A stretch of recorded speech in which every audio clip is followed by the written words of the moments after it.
사람들은 제가 정신을 놓았다고 생각합니다.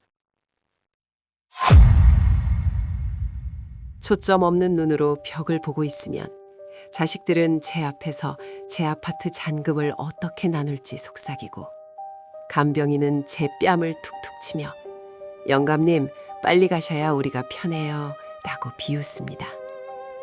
하지만 그들은 모릅니다.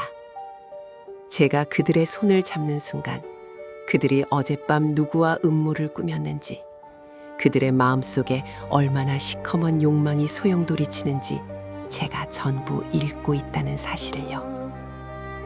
평생 강력계 형사로 범죄자들의 거짓말을 잡아냈던 제가 이제는 치매라는 가면을 쓰고 이 거대한 요양원이라는 감옥에 갇혔습니다. 하지만 이건 감옥이 아니라 제 마지막 수사 현장입니다. 저를 바보라고 믿는 당신들의 방심이 바로 나의 가장 강력한 수사 기법이니까요. 자, 이제 당신들의 머릿속을 열어볼까요? 그곳에 숨겨둔 살인의 기억부터 하나씩 꺼내보겠습니다. 강철식은 휠체어에 앉아 요양원 로비를 멍하니 바라보고 있었습니다. 30년 넘게 범죄 현장을 누볐던 날카로운 눈빛은 간데없고 입가에는 마른 침 자국이 묻어 있었습니다. 큰아들 상우는 원장실에서 서류에 도장을 찍으며 안도의 한숨을 내쉬었습니다. 원장님, 우리 아버지가 왕년의 형사여서 성격이 보통이 아니십니다. 여기서 좀 조용히 지내게 해주세요. 비용은 얼마든지 드릴 테니. 철식은 상훈이 나가는 길에 그의 소매를 슬쩍 잡았습니다. 그 찰나의 접촉. 철식의 뇌리에 폭풍 같은 영상이 몰아쳤습니다. 상훈이 도박빚을 갚기 위해 철식의 인감도장을 훔쳐 아파트를 처분하는 장면. 며느리와 함께 치매 판정만 나오면 바로 요양원에 집어넣자며 축배를 들던 거실의 풍경. 철식은 눈을 질끈 감았습니다. 이 초능력이 생긴 뒤로 철식의 세상은 지옥이 되었습니다. 타인의 기억이 자신의 뇌로 쏟아져 들어올 때마다 뇌세포가 타들어가는 통증이 찾아왔고, 의사들은 이를 알츠하이머로 인한 환각이라 진단했습니다. 상훈이 떠나고 철식은 청솔 요양원 302호에 배정되었습니다. 간병인 박 씨가 거칠게 철식을 침대로 밀어넣었습니다. 야, 강력계 형사면 다야. 여기선 내가 대장이야. 소리 지르면 알지? 그 주사 또 맞는다. 박 씨의 손이 철식의 어깨를 닿는 순간 철식은 또 다른 기억을 읽었습니다. 박 씨가 지난주 옆방 이 노인의 틀니를 훔쳐 팔아치우고 배고프다는 노인의 입에 걸레를 물렸던 잔인한 기억들. 철식은 비명을 지르는 대신 입을 굳게 다물었습니다. 여기서 미친 노인 행세를 멈추면 그는 바로 신경안정제 세례를 받고 정말로 바보가 될 것입니다. 그는 밤마다 수첩 대신 머릿속에 기억의 장부를 적기 시작했습니다. 요양원 원장 조덕팔. 그는 인자한 웃음을 짓고 있었지만 철식이 그의 가온자락을 스쳤을 때 읽은 기억은 피냄새로 가득했습니다. 고가의 의약품을 빼돌리고 연고 없는 노인들을 임상시험 대상으로 제약회사에 넘기는 거대 카르텔의 정점. 며칠 뒤 철식 옆 침대의 이 노인이 갑자기 숨을 거두었습니다. 사인은 심장마비. 하지만 철식은 알고 있었습니다. 간호사가 어젯밤 이 노인에게 주입한 액체는 영양제가 아니라 치사량의 칼륨이었다는 것을요. 이 노인의 손을 잡았을 때 읽었던 그의 마지막 소원은 자식들에게 미안하다는 말을 전해달라는 것이었습니다. 철식은 차갑게 식은 이 노인의 손을 잡으며 결심했습니다. 이 형사 인생 마지막 사건, 내 목숨을 걸고 해결한다. 철식은 요양원 청소부로 이장에 들어온 옛 정보원 까치와 접선하는 데 성공했습니다. 형님, 정말 괜찮으시겠어요? 여기 원장백이 보통이 아닙니다. 철식은 침을 흘리며 바보 같은 웃음을 지었지만 까치의 손바닥에 손가락으로 글자를 적었습니다. 증거는 원장실 지하 금고. 기억 속에서 비밀번호를 읽었다. 0518. 사냥꾼은 자신을 먹잇감으로 위장할 때 가장 강력해집니다. 철식은 요양원 내부의 모든 비리를 기억으로 채집하며 거대한 그물을 짜기 시작했습니다. 하지만 능력을 쓸 때마다 철식의 진짜 기억들도 조금씩 사라져 갔습니다. 아들의 얼굴이 희미해지고 아내와의 추억이 안개처럼 흩어지는 고통 속에서도 그는 멈추지 않았습니다. 철식은 밤마다 복도를 기어다녔습니다. 요양원의 모든 노인이 그의 소사 대상이자 보호 대상이었습니다. 그는 매일 밤 노인들의 손을 잡으며 그들의 억울함을 자신의 뇌에 저장했습니다. 명문대 교수였으나 제자에게 논문을 뺏기고 버려진 노인. 평생 번 돈을 자식에게 사기당한 할머니. 철식의 머릿속은 이제 수십 명의 슬픔과 분노로 터질 듯했습니다. 그러던 중 철식의 손주인 지훈이 면회를 왔습니다. 지훈은 유일하게 할아버지가 치매가 아니라고 믿는 아이였습니다. 할아버지, 나 다 알아. 할아버지 지금 범인 잡고 있는 거지? 지훈의 귓속말에 철식의 눈시울이 붉어졌습니다. 철식은 지훈의 손바닥에 아주 작은 마이크로 SD 카드를 쥐어주었습니다. 까치를 통해 입수한 요양원 내부 문건이 담긴 카드였습니다. 하지만 그 순간 원장 조덕팔이 면회실로 들어왔습니다. 어이구, 강 형사님 손주가 왔네. 강 형사님은 상태가 많이 안 좋으셔서 특별 관리가 필요하겠어. 조덕팔의 손이 철식의 어깨를 꽉 쥐었습니다. 철식은 순간적으로 쏟아지는 조덕팔의 악마 같은 기억들에 구역질이 났습니다. 그는 지훈을 향해 눈으로 말했습니다. 가거라 지훈아. 그리고 절대로 뒤를 돌아보지 마라. 조덕팔은 지훈이 떠나자 철식을 지하병실로 옮기라고 명령했습니다. 아무래도 이 영감이 뭔가를 아는 것 같아 양용량의 3배로 들려 머릿속을 깨끗하게 비워주라고. 철식은 어두운 지하로 내려가는 승강기 안에서 차갑게 미소 지었습니다. 이제 범인의 속을 한복판으로 들어왔습니다. 증거는 이미 밖으로 나갔고 남은 것은 현장에서 범인의 머릿속을 낱낱이 파헤치는 일뿐이었습니다. 정신이 하득해집니다. 원장 조덕팔이 주입한 정체불명의 약물이 혈관을 타고 뇌로 전달될 때마다 제가 평생 지켜온 소중한 기억들이 하나둘씩 불타 없어지는 기분이 듭니다. 아내의 이름이 뭐였더라? 우리 손주 녀석이 가장 좋아하던 장난감이 무엇이었지?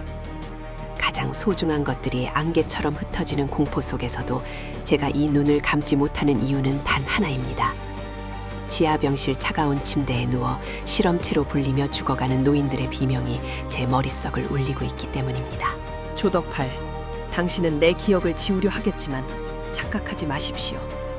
내 기억이 사라진 빈자리에는 이제 당신이 저지른 살인의 기억들이 선명하게 채워지고 있으니까요. 지워진 내 과거 대신 당신의 추악한 범죄를 내 머릿속에 박제해 주겠습니다. 자, 약을 더 넣어보시지. 내 뇌가 타버리기 전에 당신의 영혼을 먼저 파헤쳐 줄 테니. 철식은 사지가 묶인 채 지하 2층 특별병동에 갇혔습니다. 이곳은 요양원의 화려한 겉모습과는 달리 곰팡이 냄새와 소독약 냄새가 진동하는 도살장 같은 곳이었습니다. 조덕팔 원장은 흰 가운을 입고 철식의 동공을 확인하며 비열하게 웃었습니다. 강 형사님, 이제 곧 편안해지실 거야. 이 약은 기억을 지우는 게 아니라 뇌를 청소하는 거거든. 당신 머릿속에 든 그 성가신 정의감까지 싹 다 밀어버릴 테니까. 약물이 투여되자 철식의 몸이 격하게 떨렸습니다. 뇌신경이 곤두서며 메모리 리딩 능력이 폭주하기 시작했습니다. 벽 너머, 옆 침대, 그리고 복도를 지나가는 간호사들의 기억들이 철식의 뇌로 강제로 밀려 들어왔습니다. 철식은 비명을 참기 위해 입술을 깨물었습니다. 옆 침대의 김노인이 겪은 고문과도 같은 임상시험의 고통. 간호사가 약물을 빼돌려 재벌가 자제들에게 팔아치우던 현장의 기억들. 수많은 범죄의 조각들이 철식의 머릿속에서 하나의 거대한 퍼즐을 맞추기 시작했습니다. 이곳은 단순한 요양원이 아니었습니다. 거대 제약회사가 신약의 부작용을 테스트하기 위해 사회적 약자들을 모아둔 살아있는 실험실이었습니다. 조덕팔은 노인들의 생명을 돈으로 바꾸는 중개인이었습니다. 철식은 흐릿해지는 정신을 붙잡으며 자신의 팔목에 묶인 가죽끈을 만졌습니다. 그리고 접촉을 통해 그 가죽끈을 묶었던 간병인의 마지막 기억을 읽었습니다. 서랍장 2번째 칸, 만능 열쇠. 밤이 깊어지자 철식은 초인적인 정신력으로 약기운을 밀어냈습니다. 그는 능력을 이용해 당직 간호사가 졸고 있는 틈을 타 근처에 놓인 금속 집기들을 염력에 가까운 집중력으로 끌어당겼습니다. 능력이 폭주하면서 생겨난 부작용이자 새로운 힘이었습니다. 철식은 겨우 구속구를 풀고 바닥으로 내려앉았습니다. 다리는 후들거렸지만 형사의 본능이 그를 일으켜 세웠습니다. 철식은 벽을 짚으며 조덕팔의 비밀 집무실로 향했습니다. 그곳에서 그는 금고를 발견했습니다. 일회에서 읽었던 기억 속 번호 0518을 눌렀습니다. 틱 하는 소리와 함께 금고가 열렸습니다. 그 안에는 신약 실험 대상자 명단과 조덕팔에게 거액의 뒷돈을 건넨 정재계 인사들의 리스트가 담긴 장부가 있었습니다. 이게 당신들의 무덤이다. 철식은 떨리는 손으로 장부를 품속에 넣었습니다. 하지만 탈출은 쉽지 않았습니다. 경보음이 울리고 박 씨를 포함한 건장한 보안 요원들이 지하복도를 메웠습니다. 철식은 구석에 몰렸습니다. 영감탱이가 용을 쓰네. 곱게 미치지 왜 이를 키워. 박 씨가 몽둥이를 휘두르며 다가왔습니다. 철식은 최후의 수단을 썼습니다. 그는 다가오는 박 씨의 얼굴을 양손으로 움켜쥐었습니다. 순간 박 씨의 뇌 속으로 철식이 수집한 모든 피해 노인들의 고통의 기억을 역으로 주입했습니다. 으악! 박 씨는 자신의 머리를 쥐어뜯으며 바닥을 뒹굴었습니다. 수십 명의 비명과 고통이 한꺼번에 뇌로 쏟아지자 가해자인 박 씨의 정신이 무너져 내린 것입니다. 이것이 철식이 깨달은 메모리 리플렉션, 기억 역주입 공격이었습니다. 악인이 지은 죄는 결국 그 자신의 머릿속에 지옥을 만듭니다. 철식은 박 씨의 무너진 정신을 뒤로 하고 환기구를 통해 필사의 탈출을 감행합니다. 하지만 지상으로 올라온 그를 기다리는 것은 경찰이 아니었습니다. 조덕팔의 연락을 받고 출동한 검은 양복의 사내들, 그리고 그들 뒤에서 인자한 미소를 지으며 차에서 내리는 조덕팔의 배후, 현직 국회의원 김창식의 등장이었습니다. 철식은 쏟아지는 비 속에서 요양원 뒷산으로 도망쳤습니다. 차가운 빗물이 약물에 취한 머리를 식혀주었지만 몸은 이미 한계였습니다. 강 형사, 이제 그만하지. 그 장부 하나로 세상을 바꿀 수 있을 것 같나? 이 나라는 우리 같은 사람들이 돌리는 톱니바퀴야. 김창식 의원의 차가운 목소리가 산속에 울려 퍼졌습니다. 철식은 나무 뒤에 숨어 거친 숨을 몰아쉬었습니다. 그는 자신의 스마트폰, 지훈이 몰래 넣어준 것을 꺼냈습니다. 비에 젖어 지문 인식이 되지 않자 그는 떨리는 손으로 비밀번호를 눌렀습니다. 지훈아, 지금이다. 철식은 장부를 사진 찍어 지훈이 미리 만들어둔 클라우드 서버로 전송하기 시작했습니다. 로딩바가 느리게 올라갈 때마다 적들의 발소리는 가까워졌습니다. 찾았다! 괴한 중 한 명이 철식의 멱살을 잡고 들어올렸습니다. 장부가 든 품을 뒤지려는 찰나 철식은 그 사내의 손을 꽉 잡았습니다. 그리고 사내의 기억을 통해 조덕팔이 숨겨둔 또 다른 현금 수송 차량의 위치를 읽어냈습니다. 끝날 때까지 끝난 게 아니다. 철식은 비릿한 웃음을 지으며 전송 완료 버튼을 눌렀습니다. 그 순간 산 아래 요양원 정문 쪽으로 수십 대의 차량 불빛이 밀려왔습니다. 사이렌 소리가 아니었습니다. 그것은 지훈의 라이브 방송을 보고 달려온 수백 명의 유튜버들과 시민들의 차량이었습니다. 강철식 형사님을 구해라! 요양원 비리를 밝혀라! 시민들의 함성이 산울림이 되어 돌아왔습니다. 김창식 의원의 안색이 창백해졌습니다. 이제 이 사건은 조용히 묻을 수 있는 수준을 넘어섰습니다. 지금 이 화면을 보고 계신 국민 여러분, 제 손을 보십시오.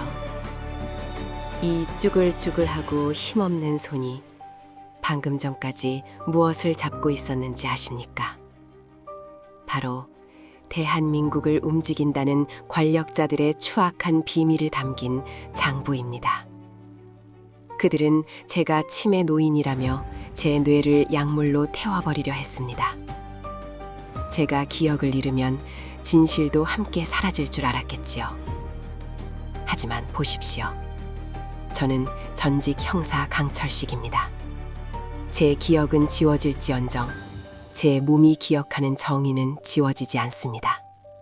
지금부터 제 손자 지훈이의 렌즈를 통해 이 요양원 지하에서 벌어진 생체 실험과 비리의 현장을 실시간으로 공개하겠습니다. 조덕팔 원장, 그리고 김창식 의원님, 당신들이 삭제하려 했던 노인들의 기억이 이제 전 국민의 기억으로 박제될 시간입니다. 이제 도망갈 곳은 없습니다. 대한민국 전체가 당신들을 지켜보는 거대한 신문실이 되었으니까요. 빗줄기가 몰아치는 요양원 뒷산. 강철식은 자신을 포위한 괴한들의 위협 속에서도 지훈이 킨 스마트폰 카메라를 똑바로 응시했습니다. 지훈의 라이브 채널 정의의 손주는 이미 동시 접속자 50만 명을 돌파하며 서버가 마비될 지경이었습니다. 철식이 장부의 내용을 한 장 한 장 넘기며 카메라에 비추자 채팅창은 분노의 목소리로 폭발했습니다. 저 이름들 진짜냐? 현직 의원이 요양원에서 뒷돈을 받았다고? 강철식 형사님을 지켜라! 당황한 김창식 의원은 수행원들에게 소리쳤습니다. 당장 저 핸드폰 빼서 방송 끊어! 괴한들이 철식을 향해 달려들었지만 그 순간 기적이 일어났습니다. 철식의 능력이 극에 달하며 주변의 빗방울들이 허공에 멈춰서는 듯 하더니 철식을 덮치려던 괴한들이 보이지 않는 벽에 부딪힌 듯 뒤로 나동그라졌습니다. 철식의 뇌가 파괴되는 대가로 얻은 강력한 염동력이 현장을 지배하기 시작한 것입니다. 철식은 코피를 흘리면서도 카메라를 놓지 않았습니다. 똑똑히 봐라. 이것이 너희가 미친 노인의 환각이라 부르던 진실의 힘이다. 그 시각 요양원 정문은 이미 아수라장이었습니다. 라이브 방송을 보고 달려온 시민들과 유튜버들이 바리케이드를 치고 있던 요양원 보안 요원들과 몸싸움을 벌였습니다. 길을 비켜라, 강 형사를 구출하자. 시민들의 압도적인 기세에 겁을 먹은 보안 요원들이 하나둘씩 무기를 버리고 달아나기 시작했습니다. 요양원은 더 이상 비밀스러운 성역이 아니라 만천하에 드러난 범죄의 현장이었습니다. 철식은 지훈의 부축을 받으며 산을 내려와 요양원 본관으로 향했습니다. 그는 도망치려던 조덕팔 원장을 로비에서 마주쳤습니다. 조덕팔은 돈 가방을 챙겨 지하 주차장으로 향하던 중이었습니다. 철식은 조덕팔의 앞을 가로막았습니다. 조 원장, 어디 가나? 당신이 지운 노인들의 기억들이 아직 여기 남아있는데.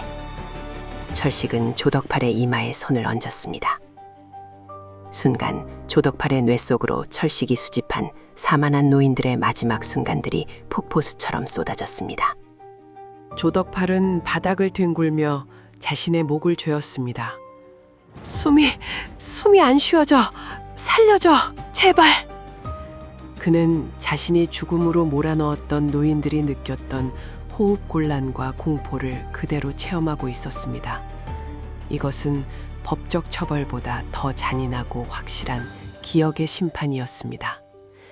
경찰차가 요양원을 에워싸고 광역수사대 형사들이 들이닥쳤습니다. 철식의 옛 부하들이었던 그들은 피투성이가 된 채 서 있는 철식을 보고 거수경례를 올렸습니다. 강 반장님, 늦어서 죄송합니다. 나머지는 저희에게 맡겨주십시오. 철식은 그제야 긴장이 풀린 듯 비틀거렸습니다. 하지만 그의 눈은 여전히 김창식 의원을 쫓고 있었습니다. 김창식은 면책 특권을 운운하며 현장을 빠져나가려 하고 있었습니다. 철식은 마지막 힘을 쥐어짜 김창식의 앞을 막아섰습니다. 그리고 그의 손을 잡는 대신 공중에 대고 손을 뻗었습니다. 김창식의 머릿속에 있던 비밀 금고 위치와 디지털 포렌식 우회 암호가 철식의 뇌를 거쳐 라이브 방송 화면에 텍스트로 나타나기 시작했습니다. 철식의 능력이 이제는 뇌 정보를 데이터로 출력하는 단계에 이른 것입니다. 김창식의 모든 정치적 생명이 전 국민 앞에서 실시간으로 해체되었습니다. 진실은 때로 가장 잔인한 무기가 됩니다. 철식의 활약으로 조덕팔은 구속되고 김창식 의원의 모든 비리는 세상에 공개되었습니다. 요양원에 갇혀있던 노인들은 시민들의 품으로 돌아왔습니다. 하지만 승리의 환호성 뒤에는 슬픈 대가가 기다리고 있었습니다. 능력을 폭주시켜 뇌를 한계까지 몰아붙인 철식의 기억이 무서운 속도로 지워지기 시작한 것입니다. 그는 이제 방금 자신이 잡은 범인의 이름조차 기억하지 못합니다. 사건은 일단락되었지만 철식의 상태는 급격히 악화되었습니다. 구급차에 실려가며 철식은 지훈의 손을 꼭 잡았습니다. 얘야, 너는 누구니? 참 착하게 생겼구나. 지훈은 눈물을 쏟으며 할아버지의 손을 맞잡았습니다. 할아버지, 나 지훈이야. 할아버지가 방금 나쁜 놈들 다 잡았잖아. 하지만 철식은 그저 해맑게 웃으며 창밖의 밤하늘을 바라볼 뿐이었습니다. 철식의 머릿속에서 형사 강철식의 기억은 이제 희미한 점이 되어 사라졌습니다. 범인을 쫓던 긴박함, 총성, 수사 보고서의 까칠한 촉감들이 하나 둘씩 소거되었습니다. 대신 그 빈자리에는 요양원에서 구해낸 노인들이 보내던 감사한 눈빛들과 빗속에서도 자신을 지켜주던 시민들의 따뜻한 체온만이 남았습니다. 철식은 이제 능력자가 아닌 그저 평범한 치매 할아버지로 돌아가고 있었습니다. 병원에 도착한 철식을 맞이한 것은 뒤늦게 달려온 아들 상훈이었습니다. 상훈은 아버지가 영웅이 되었다는 소식을 뉴스에서 보고 자신의 행동을 뼈저리게 후회하며 무릎을 꿇었습니다. 아버지, 제가 잘못했습니다. 제발 저 좀 알아보세요. 하지만 철식은 상훈의 얼굴 위로 손을 가져다 대더니 나직하게 중얼거렸습니다. 당신 마음이 참 아픈 사람이네. 울지 마요. 다 괜찮아질 거야. 철식은 이제 타인의 추악한 기억이 아니라 그들의 슬픔을 읽고 위로하는 존재가 되어 있었습니다. 모든 것을 잊었습니다. 제가 평생을 바쳐 쫓았던 범인들의 이름도, 제 가슴에 달렸던 훈장의 무게도, 심지어 매일 아침 거울 속에 비치는 이 노인이 누구인지도 이제는 기억나지 않습니다. 제 머릿속은 마치 폭풍이 지나간 뒤에 빈 들판처럼 적막합니다. 하지만 이상하게도 가슴 한구석은 따뜻합니다.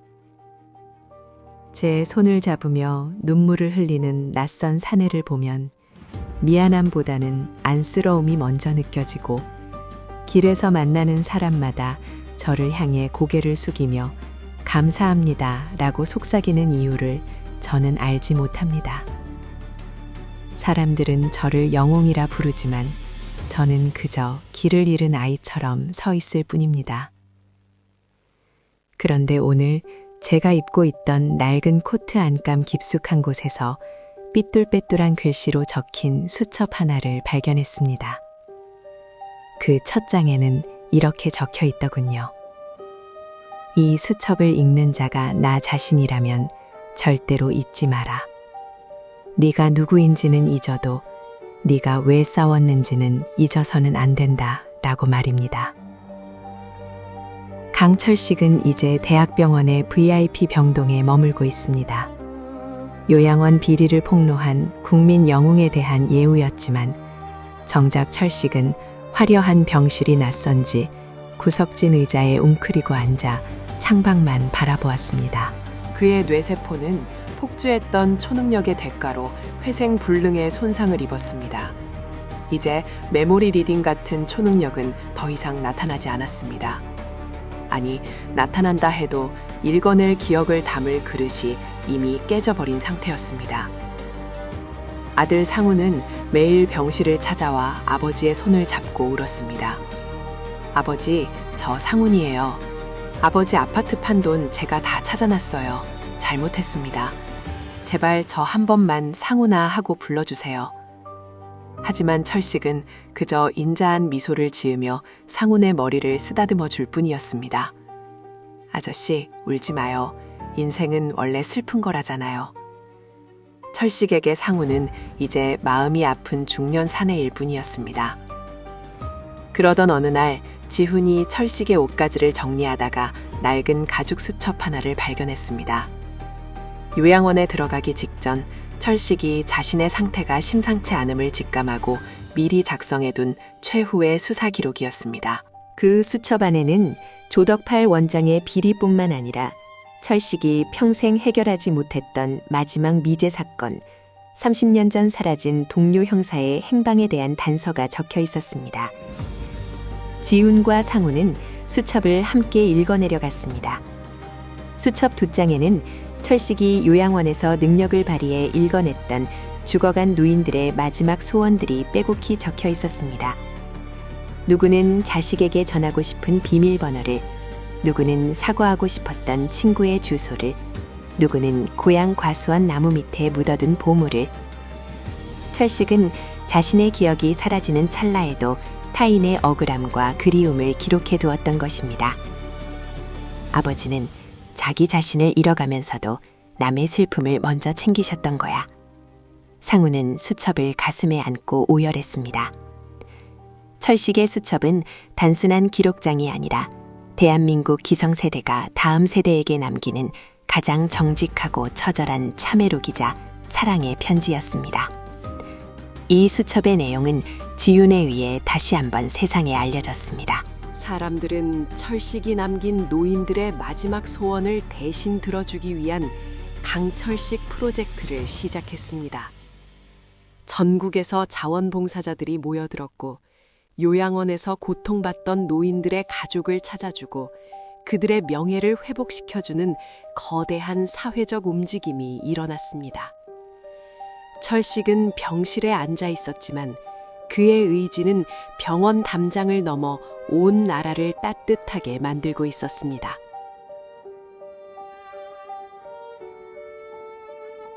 하지만 평화로운 시간도 잠시 김창식 의원의 잔당들은 포기하지 않았습니다.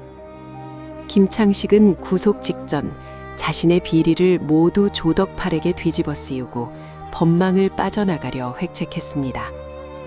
그들은 철식의 수첩이 법적 증거력이 없다고 주장하며 치매 노인의 망상으로 몰아붙였습니다. 심지어 철식을 증인으로 법정에 세워 그가 아무것도 기억하지 못한다는 점을 이용해 재판을 뒤엎으려 했습니다. 악마는 영웅이 가장 약해진 순간을 노립니다. 김창식 측 변호인단은 철식을 법정에 세워 그의 인격을 살인하려 합니다. 이 노인은 자기 이름도 모릅니다. 이런 사람의 기록이 어떻게 증거가 됩니까? 라는 비아냥이 법정에 울려 퍼질 때 철식은 멍하니 판사석을 바라보고 있었습니다. 하지만 바로 그때 기적이 일어납니다. 철식의 손을 잡은 지훈의 간절한 눈물이 철식의 멈췄던 뇌신경을 자극한 것일까요? 아니면 잊혔던 정의의 본능이 마지막 불꽃을 태우는 것일까요? 법정은 차가운 냉기가 감돌았습니다. 김창식은 승리를 확신한 듯 거만한 표정으로 앉아 있었습니다. 철식의 증언 차례가 되었지만 철식은 판사의 질문에도 그저 허허 웃기만 했습니다. 방청석에서는 안타까운 탄식이 흘러나왔습니다. 역시 안 되는 건가? 영웅의 마지막이 저토록 허무하다니. 그때였습니다. 김창식이 비웃으며 철식의 곁을 지나가다 슬쩍 그의 어깨를 쳤습니다. 영감님, 이제 그만 죽으러 가시지. 세상이 당신을 잊는 건 순식간이야. 그 찰나의 접촉, 철식의 동공이 갑자기 커졌습니다. 사라졌던 블루라이트가 그의 눈동자 깊은 곳에서 아주 미세하게 하지만 강렬하게 번쩍였습니다. 철식의 입이 열렸습니다. 그런데 그 목소리는 방금 전에 어수룩한 노인의 것이 아니었습니다. 30년 전 범죄자들을 벌벌 떨게 했던 호랑이 형사 강철식의 사자후였습니다. 김창식, 1995년 12월 23일 밤 인왕산 폐광산. 당신이 묻은 건 돈가방뿐만이 아니었지. 같이 갔던 내 동료 박 형사. 당신이 뒤에서 쏜 총이 맞고 거기 누워있더군. 법정은 정적에 휩싸였습니다. 그것은 수첩에도 적히지 않았던 철식이 무의식 가장 깊은 곳에 봉인해 두었던 마지막 수사일지였습니다. 김창식의 얼굴이 흑빛으로 변했습니다. 그걸 당신이 어떻게 알아? 다 죽었는데. 김창식은 스스로 범행을 자백하는 꼴이 되었습니다. 철식은 이제 김창식의 눈을 똑바로 응시하며 말했습니다. 기억은 사라져도 죄는 사라지지 않는다. 내가 널 잡으려고 30년을 버텼다. 제 뇌는 이제 타버린 도서관과 같습니다. 수천 권의 책들이 제가 되어 흩어졌고 제가 누구인지 설명해줄 단 한 줄의 문장도 남지 않았습니다. 하지만 역설적이게도 제 영혼은 그 어느 때보다 가볍습니다. 마지막 순간 제가 읽어낸 것은 악인의 추악한 범죄가 아니라 이 땅의 억울한 노인들이 그토록 그리워하던 가족의 온기였고 30년 전 차가운 산속에서 숨져간 내 동료의 마지막 숨결이었습니다.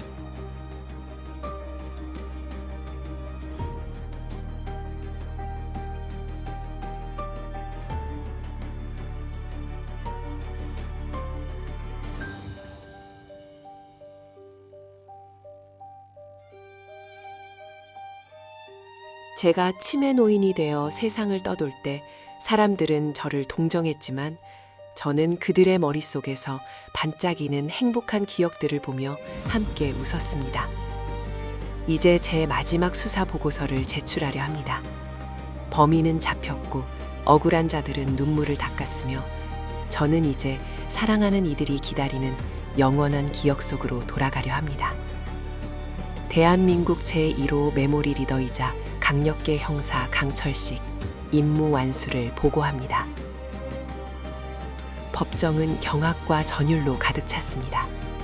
김창식 의원은 자신의 입으로 내뱉은 살인 고백에 정신을 잃고 쓰러졌고 방청석에서는 박수가 터져 나왔습니다. 하지만 강철식은 그 환호 소리를 듣지 못하는 듯했습니다. 마지막 힘을 쥐어짜 과거의 기억을 출력해낸 철식의 눈에서는 푸른 빛이 사라지고 대신 깊은 평온함이 찾아왔습니다. 그는 다시금 어린아이 같은 미소를 지으며 옆에 서 있던 지훈의 손을 잡았습니다. 얘야, 이제 우리 집에 가자. 할머니가 기다리시겠다. 철식의 폭로로 인해 30년 전 미제 사건이었던 박 형사 실종 사건의 재수사가 시작되었습니다. 김창식이 지목한 인왕산 폐광산에서 박 형사의 유해와 당시 김창식이 뇌물로 받았던 금괴들이 발견되었습니다.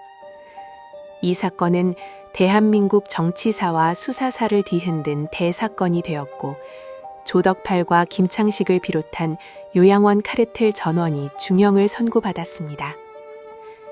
철식은 이제 병원을 퇴원해 고향 집으로 돌아왔습니다. 아들 상우는 아버지를 위해 정원을 예쁘게 가꿨고 지훈은 매일 할아버지 곁에서 옛날 이야기를 들려주었습니다. 비록 철식은 그 이야기의 주인공이 자신이라는 것을 기억하지 못했지만 지훈이 들려주는 전설의 형사 강철식 이야기를 들을 때마다 허허, 그 노인 참 멋진 사람이네 라며 맞장구를 쳤습니다. 철식의 마지막 나날들은 축복과도 같았습니다. 요양원에서 구출된 노인들이 매일같이 찾아와 철식의 손을 잡으며 고마움을 전했습니다. 철식은 그들의 이름을 기억하지 못했지만 그들의 손에서 느껴지는 따뜻한 온기만으로도 충분히 행복했습니다. 그는 이제 기억이 아니라 체온으로 세상과 소통하는 법을 배웠습니다. 어느 노을이 지는 저녁, 철식은 거실 벽에 걸린 낡은 가족 사진을 물끄러미 바라보았습니다. 젊은 시절의 자신과 활짝 웃고 있는 아내, 그리고 어린 상훈. 갑자기 철식의 눈에서 눈물 한 방울이 떨어졌습니다. 뇌신경은 파괴되었지만 심장에 새겨진 사랑은 지워지지 않았던 것입니다. 그는 사진 속 아내의 얼굴을 만지며 나직하게 속삭였습니다. 여보, 나 이제 다 했어. 나 잘했지. 그날 밤 철식은 꿈을 꾸었습니다. 꿈속에서 그는 다시 30대 혈기왕성한 형사로 돌아가 있었습니다. 인왕산 숲길에서 실종되었던 동료 박 형사가 나타나 그의 어깨를 두드렸습니다. 강 반장, 수고 많았어. 자네 덕분에 이제 나도 편히 쉴 수 있겠어.